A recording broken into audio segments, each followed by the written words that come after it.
Alors prenons maintenant, toujours dans le tri et classement, une autre activité. Imaginez que vous ayez sur une table des billes rouges, des billes jaunes et des billes vertes. Et puis, on demande à l'élève une certaine activité, alors ou de tri ou de classement. Donc le tri, ce serait par exemple prendre uniquement les billes jaunes, sans s'occuper des autres, que ce soit les rouges et les vertes, on ne s'en occupe pas, alors que le classement, ce serait vraiment faire des tas par couleur. C'est-à-dire que chaque élément de la collection, enfin de toutes les billes, serait dans un tas. Il y aura le tas des verts, le tas des rouges et le tas des jaunes. Et donc là, ça serait un classement. Chaque élément est pris en compte, alors que le tri, on prend un critère, par exemple jaune, et on ne s'occupe que des éléments de ce critère, les autres, on ne s'en occupe pas. Je ne sais pas si vous voyez la différence. Ce que je voudrais vous faire réfléchir au problème suivant. Comparer les deux dispositifs pédagogiques à base du même matériel. Alors, le matériel, c'est celui que je vous ai indiqué. Imaginez qu'il y ait des billes rouges, des billes jaunes et des billes vertes devant des élèves. Et le matériel commun, ça va être des boîtes, 3 boîtes. Sauf que dans le dispositif 1, on va prendre des boîtes qui sont ouvertes, banales, voilà. Imaginez par exemple un Tupperware, mais ouvert, sans le couvercle. Un là, un là, un là.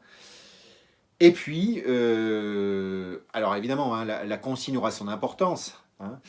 Mais imaginez que vous ayez une consigne assez ouverte, de répartition par couleur. Donc on pourra réfléchir éventuellement après ensemble à la consigne précise. Mais donc le but du jeu, évidemment, c'est de réaliser un classement de telle façon à ce que l'élève mette les billes rouges dans la première boîte, les billes vertes dans une autre boîte et les billes jaunes dans la dernière boîte. Donc ça, c'est le dispositif 1 qui est banal. Alors, des didacticiens des maths ont imaginé un second dispositif qui a des points communs avec le premier. Le point commun, c'est qu'il y a les mêmes billes.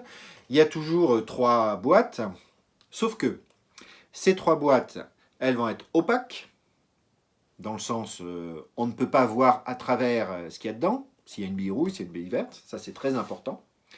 Et puis, elles vont être fermées, avec juste un trou qui est suffisant pour qu'on puisse entrer la bille dedans. Disons, le principe, c'est qu'on puisse, une fois qu'on a mis la bille dedans, il ne faut pas qu'on puisse voir s'il y a une bille verte, s'il y a une bille rouge ou s'il y a une bille jaune à l'intérieur. C'est ça le principe.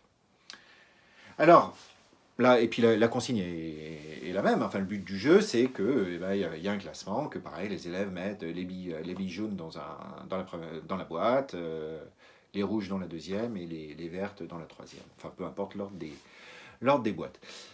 Je vais vous laisser un temps de réflexion et vous allez essayer de voir quelle est la différence entre ces deux dispositifs.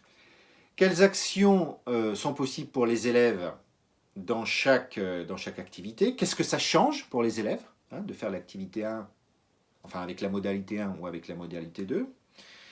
Quels sont les obstacles possibles pouvant être rencontrés par certains de vos élèves, par exemple, ou des élèves qui ont, on va dire, les mêmes types de handicap que ceux avec lesquels vous travaillez?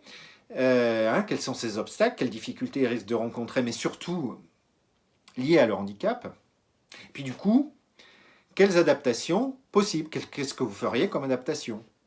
Que ce soit dans la situation 1 ou dans la situation 2. Voilà, je vais vous laisser donc réfléchir à cette situation.